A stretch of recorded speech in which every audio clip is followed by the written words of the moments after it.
अब देखते हैं अनुच्छेद 32 आर्टिकल 32। आर्टिकल 32 इतना महत्वपूर्ण है कि अगर ये आर्टिकल 32 ना होता तो आप सोचिए कि जितने भी मौलिक अधिकार आपको दिए गए हैं वो सब बेकार की बातें हो जाती, यानी कि वो सिर्फ बातें ही बातें होती और मिलता कुछ नहीं। क्योंकि आर्टिकल 32 आपको वो अधिकार देता है जब आपका कोई मौलिक अधिकार छीने, आपके किसी मौलिक अधिकार का हनन करे, तो आर्टिकल 32 के तहत आप जाकर सुप्रीम कोर्ट से अपना उपचार करा सकते हो। इसका मतलब यही है, उपचार का मतलब जैसे हम डॉक्टर के पास जाते हैं इलाज कराने, बिल्कुल वैसे ही अपने मौलिक अधिकारों का इलाज कराने के लिए या मौलिक अधिकारों के संरक्षण के लिए हम सुप्रीम कोर्ट जा सकते हैं सीधे आर्टिकल 32 के तहत। और आर्टिकल 32 कहता है संवैधानिक उपचारों का अधिकार, संवैधानिक उपचारों का अधिकार।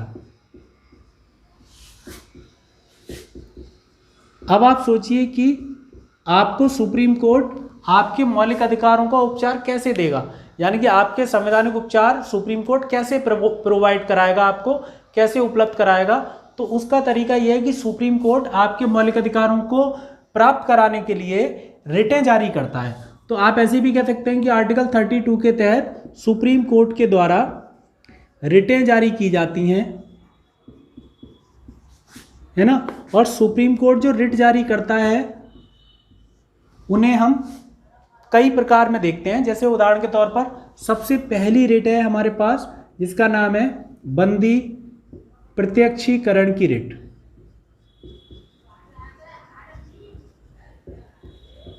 है ना, बंदी प्रत्यक्षीकरण की रिट। और इंग्लिश में आप इसे कहते हैं हैबियस कार्पस। तो हैबियस कार्पस का मतलब क्या है, बंदी प्रत्यक्षीकरण, है ना। दूसरी देखो, एक एक करके समझेंगे ना, बस पहले लिख लेते हैं कि कौन कौन सी रिट है। दूसरी रिट है परमादेश। परमादेश का मतलब, परमादेश की रिट को इंग्लिश में कहते हैं मैंडमस। तो मैंडमस या परमादेश की रिट। तीसरी जो रिट है वो है प्रतिषेध की रिट। प्रतिषेध की रिट को हम इंग्लिश में बोलते हैं प्रोहिबिशन। तो प्रोहिबिशन मतलब प्रतिषेध की रिट। एक और रिट है इसी की तरह है वो, जिसका नाम है उत्प्रेषण। उत्प्रेषण की रिट को इंग्लिश में कहते हैं हम सर्टियरेरी। तो सर्टियरेरी का मतलब क्या है, उत्प्रेषण की रिट। और एक रिट है जिसका नाम है लास्ट, जिसका नाम है अधिकार प्रच्छा। अधिकार प्रच्छा जो रिट है वो दरअसल उसे कहा जाता है इंग्लिश में क्यू वारंटो। तो क्यू वारंटो का मतलब अधिकार प्रच्छा। ये 5 प्रकार की रिटें हैं जिन्हें सुप्रीम कोर्ट जारी करता है। क्यों जारी करता है, क्योंकि आपके मौलिक अधिकार उसे उपलब्ध कराने हैं, या आपके मौलिक अधिकारों का अगर कोई हनन हो जाए तो उस हनन का उपचार करना है, रेमेडीज देनी है। तो इसलिए ये रिटें जारी की जाती हैं। एक प्रश्न उठता है, थोड़ा यूपीएससी के लेवल का है, सिविल में भी पूछा गया है कि सुप्रीम कोर्ट भी रिटें जारी कर सकता है और हाई कोर्ट भी रिटें जारी कर सकता है। हाई कोर्ट की जो रिट जारी करने की शक्ति है वो है आर्टिकल 226 के तहत, यानी कि 226 के तहत। तो सुप्रीम कोर्ट जहां आर्टिकल 32 के तहत रिट जारी करता है, बिल्कुल वैसे ही हाई कोर्ट आर्टिकल 226 के तहत रिट जारी करता है। क्वेश्चन ये था कि कौन सी शक्ति ज़्यादा ब्रॉड है, यानी कि हाई कोर्ट और सुप्रीम कोर्ट में किसकी शक्ति ज़्यादा विस्तारित है। तो आप ध्यान रखेंगे कि सुप्रीम कोर्ट को जो रिटें जारी करने की शक्ति है वो केवल भाग 3 के लिए है, स्पेशली है ना, भाग 3 में दिया हुआ है। लेकिन जो 226 के तहत हाई कोर्ट को रिट जारी करने की शक्ति है वो भाग 3 के अतिरिक्त भी है ना। तो इसलिए थोड़ी विस्तारित जो शक्ति है वो हाई कोर्ट के पास है, उल्टा हो गया है। जबकि उच्चतम न्यायालय कौन सा है, ये है सुप्रीम कोर्ट। उससे नीचे कनिष्ठ न्यायालय कौन सा है, जूनियर हाई कोर्ट होता है, उसके बावजूद भी। चलिए इस पे बात करते हैं कि बंदी प्रत्यक्षीकरण की रिट का मतलब क्या है। जैसे नाम से पता लग रहा है बंदी का मतलब होता है जिसे कैद कर लिया गया है। तो किसी कैदी को, किसी बंदी को छुड़ाने के लिए ये सुप्रीम कोर्ट के द्वारा ये रिट जारी की जाती है। जैसे कि आपने आर्टिकल पढ़ा था, एक आर्टिकल 22 जिसमें लिखा था कि 24 घंटे के अंदर पुलिस किसी व्यक्ति को मजिस्ट्रेट के सामने उपस्थित करेगी, यानी कि उसके पास ऐसा कोई अधिकार नहीं है पुलिस के पास कि वो 24 घंटे से ज़्यादा किसी व्यक्ति को बंधक बना के रख सके या कस्टडी में रख सके। तो इसलिए बंदी प्रत्यक्ष की रिट उसके लिए जारी की जाती है जिसे किसी व्यक्ति ने बंदी बना लिया है। ये बात ध्यान रखेंगे कि अगर किसी व्यक्ति को प्राइवेट व्यक्ति ने बंदी बनाया है या किसी सरकारी व्यक्ति ने बंदी बनाया है तब भी ये रिट दोनों के लिए जारी हो सकती है, यानी कि ये रिट सरकारी और गैर सरकारी दोनों के लिए जारी हो सकती है बंदी प्रत्यक्षीकरण की रिट। नाम से पता लग रहा है आपको कि बंदी को सशरीर उपस्थित किया जाए कहाँ पर, कोर्ट के सामने, इसका ये मतलब है। ठीक है। परमादेश की जो रिट है उसका मतलब क्या है? परमादेश की रिट का मतलब है, जैसे नाम से देखो आप, हम आदेश देते हैं। परमादेश में यही कि परम आदेश हमारा आदेश है, हम आदेश देते हैं। आप इसमें कीवर्ड याद कर लो, सोते हुए को जगाना, है ना। परमादेश की रिट में सोते हुए को जगाने का मतलब है कि ये रिट ऐसे व्यक्तियों के खिलाफ जारी की जाती है, ऐसी संस्थाओं के खिलाफ जारी की जाती है जो अपने कर्तव्य से विमुख हो चुके हैं, जो अपने कर्तव्य को भूलकर किसी और कार्य में संलग्न है, लेकिन जो उनका कार्य है, कर्तव्य है, और जिसके ऊपर बहुत बड़ी जनसंख्या या बहुत बड़े समुदाय के लोग उस पर निर्भर हैं, उस कार्य पर, और पता चला वही व्यक्ति उसका कर्तव्य और वो व्यक्ति उस कार्य को भूल बैठा है या कर्तव्य को भूल बैठा है, तो उसके खिलाफ ये परमादेश की रिट जारी की जाती है। जैसे उदाहरण के तौर पर कि कोटेदार है कोई, वो राशन नहीं बांट रहा और उससे एक बहुत बड़ा समुदाय या बहुत बड़ी संख्या में लोग प्रभावित हैं, तो उसके खिलाफ ये रिट जारी हो सकती है, परमादेश की रिट, है ना। तो आपको ध्यान रखना, ये रिट जारी की जाती है किसी व्यक्ति को काम करवाने के लिए, है ना, परमादेश की रिट, कि भाई आपको काम करना है। ठीक है, इतना ध्यान रखना है। प्रतिषेध की रिट इसका उल्टा है। देखो, परमादेश की रिट जारी कब की जाती है? किसी से काम करवाने के लिए, और प्रतिषेध की रिट जारी की जाती है किसी काम को रुकवाने के लिए, है ना। इससे आपको याद करने में थोड़ी आसानी रहेगी। तो अब जरा ध्यान दें कि प्रतिषेध और उत्प्रेषण, इन दोनों रिटों की कुछ समानताएं हैं। मैं एक साथ लिख रहा हूं क्योंकि ये याद करने में आसानी हो जाएगी, इसलिए। दोनों रिटों की समानता ये है कि ये दोनों ही रिटें न्यायपालिका से रिलेटेड हैं, न्यायपालिका से संबंधित हैं, है ना। तो दोनों ही रिटों का संबंध न्यायपालिका से है। सबसे पहली बात तो ये है ना। दूसरी खासियत ये है इस रिट की कि ये रिट हमेशा सीनियर न्यायालय द्वारा जूनियर न्यायालय को जारी की जाती है, यानी कि वरिष्ठ न्यायालय द्वारा कनिष्ठ न्यायालय को जारी की जाती है। वरिष्ठ न्यायालय के द्वारा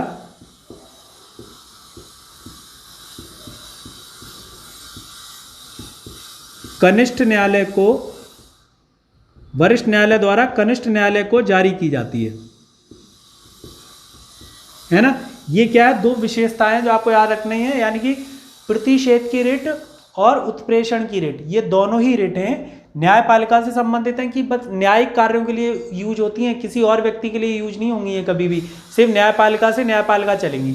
और दूसरी खासियत ये कि सुप्रीम कोर्ट हाई कोर्ट को जारी कर सकता है, हाई कोर्ट उससे निचले वाले न्यायालय को जारी कर सकता है। ऐसा नहीं हो सकता कि हाई कोर्ट को कर दे, ऐसा नहीं होगा। सुप्रीम कोर्ट हाई कोर्ट को, हाई कोर्ट अपने निचले न्यायालय को।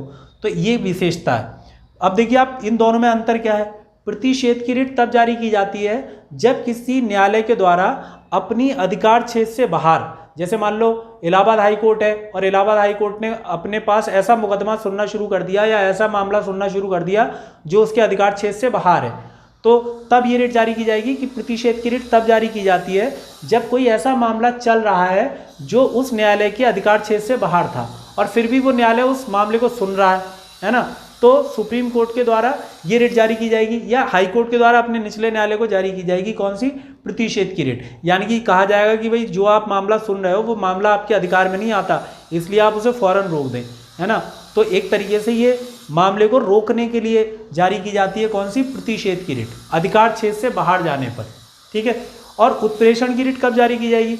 उत्प्रेषण की रिट भी तभी जारी होती है जब कोई न्यायालय अपने अधिकार क्षेत्र से बाहर जाकर मामले की सुनवाई करता है। लेकिन अंतर क्या है? इसमें तो तब जारी हो रही है प्रतिषेध की रिट जब मामला चल रहा है ना, अभी सुनवाई चल रही है तब जारी हो रही है और मामला अधिकार क्षेत्र से बाहर का है उस न्यायालय के।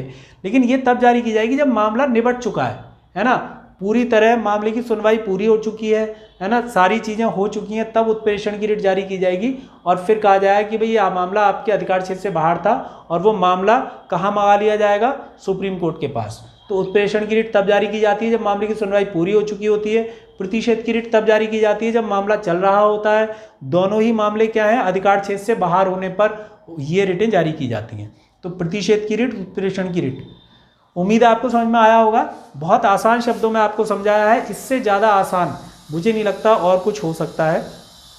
अधिकार परीक्षा रिट की भी आप एक लाइन याद कर लीजिए कि अधिकार परीक्षा की जो रिट है उसमें एक लाइन कीवर्ड है, उसमें पूछा जाता है कि आपकी नियुक्ति का अधिकार क्या तो अधिकार परीक्षा की जो रिट है उसमें नियुक्ति का अधिकार पूछा जाता है। नियुक्ति का अधिकार का मतलब, आज कुछ ज़्यादा ही शोर हो रहा है हमारे पड़ोस में। नियुक्ति का आधार, कोई बात नहीं, लिख भी रहा हूँ मैं और बोल तो तेज रहा हूँ, सुनाई दे रहा होगा उम्मीद है। बाकी आप डिस्क्रिप्शन में भी देख लेना, सारी चीज़ें लिखी हुई होती हैं, इसलिए आपको आसानी रहती है। PDF फाइल हमारी आती हैं जो कि टेलीग्राम पे भी, आप टेलीग्राम पे भी हमसे जुड़ लीजिए, और इसके अलावा फेसबुक पे भी आप जुड़ सकते हैं। व्हाट्सअप नंबर पे आप मैसेज कर दीजिए तो मैं आपको ऐड कर दूंगा। अपना नाम लिखिए, उसमें अपना एड्रेस भी लिख दीजिए। अगर आप शहर से मुरादाबाद, बदायूं, बरेली, यहाँ से मतलब यूपी से बाहर के हैं तो आप नंबर और नाम लिख दीजिए। और इसके अलावा आपको PDF फाइल मिल जाएगी, चाहे व्हाट्सएप पे भी मिलेगी, टेलीग्राम पे भी मिलेगी, फेसबुक पे भी मिलेगी, और उसमें ये चीज़ें लिखी भी होंगी और आप पूछ सकते हैं कभी भी, इसके लिए आपको कोई मनाही नहीं है। तो इस पे आते हैं। अधिकार परीक्षा जो रिट है उसमें पूछा जाता है नियुक्ति का आधार क्या है। जैसे उदाहरण के तौर पर किसी व्यक्ति की नियुक्ति ऐसे कर दी गई कि वो नियुक्ति की प्रक्रिया की जो अनिवार्यता थी, जो योग्यता थी, उस योग्यता के अंतर्गत नहीं आता था। जैसे मान लो एक सिपाही की नियुक्ति कर दी गई कि उसकी लंबाई भी पूरी नहीं है, फिर भी किसी तरीके लेन देन करके नियुक्ति हो गई। अब एक व्यक्ति की तो नौकरी छिन गई, यानी कि एक व्यक्ति का जो समानता का अधिकार था, जिसमें प्रतिष्ठा और अवसर की समानता थी, अवसर की समानता का उल्लंघन हुआ, इसलिए उसके मौलिक अधिकार का हनन हुआ। वो सुप्रीम कोर्ट में इस मौलिक अधिकार का हवाला देगा और सुप्रीम कोर्ट अधिकार परीक्षा रिट जारी करेगी उस व्यक्ति के खिलाफ जिस व्यक्ति की नियुक्ति हुई है, और उससे पूछा जाएगा कि भाई आपकी नियुक्ति का आधार क्या है, भाई बताइए आपका क्या आधार है। तो वो बताएगा कि भाई मेरा ऐसा टेस्ट हुआ था, ये मेरे पास कागजात हैं, और वरना वो विफल होता है बताने में तो वो हटा दिया जाएगा।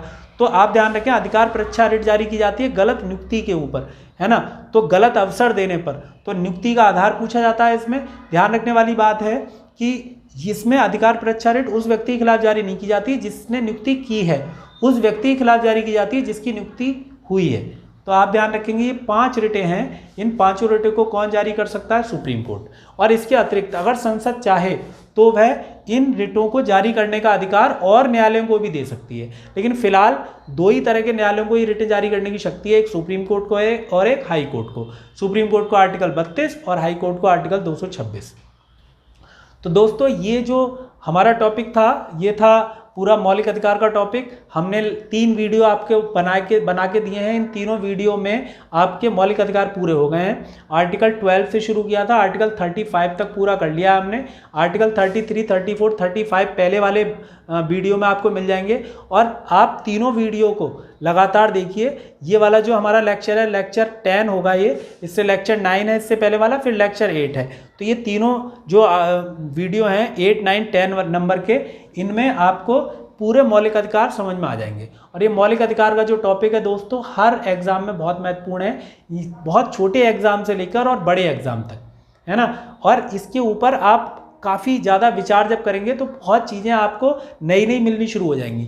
आप बस इतना करिए, शुरू में तो आप एक समझ बनाइए, कोशिश ये करनी है कि पहले देखिए थोड़ा सा आउटलाइन बनानी चाहिए चीज़ों की, उसके बाद फिर गहराई में जाना चाहिए। ये नहीं है कि आप पहली बार में ही आर्टिकल 14, 15 ही रट्टा मारना शुरू कर दें तो याद नहीं हो पाएगा। आपको ये करना है कि पहले एक आउटलाइन बनाओ, पहले 14 से 32 भागों में डिवाइड करो कि भाई कितने भागों में डिवाइड हैं। उसके बाद फिर देखो कि कौन से भाग में क्या है, कितने आर्टिकल आते हैं, फिर उन आर्टिकल का कीवर्ड ढूंढो, फिर कीवर्ड ढूंढने के बाद फिर आर्टिकल को एक एक करके थोड़ा थोड़ा डिटेल में करते जाएँ। तो दोस्तों उम्मीद है कि आपको ये टॉपिक समझ में आ गया होगा। नहीं आया हो तो आप पूछिए, शिकायत करिए, है ना। कोई भी आपकी समस्या है शिकायत करिए, तारीफ़ करिए, जो भी करिए, लेकिन करिए ज़रूर, है ना। क्योंकि ऐसा नहीं होना चाहिए कि आपको वीडियो पसंद नहीं आया और आप ऐसे 1-2, ज़्यादा नहीं, मैंने अब तक 2-3 लोग ही देखे हैं जो डिसलाइक का बटन दबा देते हैं, लेकिन वो कम से कम बताएं। और मुझे उम्मीद है कि वो 3 लोग स्टूडेंट तो कतई नहीं है, ये तो मैं अच्छी तरह जानता हूँ। तो बहरहाल ये अलग बात है, लेकिन मुझे उम्मीद है कि आपको वीडियो पसंद आया। अगर पसंद आया तो लाइक कीजिए, शेयर कीजिए और सब्सक्राइब जरूर कीजिए, और हमारे आने वाली सभी वीडियो देखते रहिए। तो जय हिंद दोस्तों।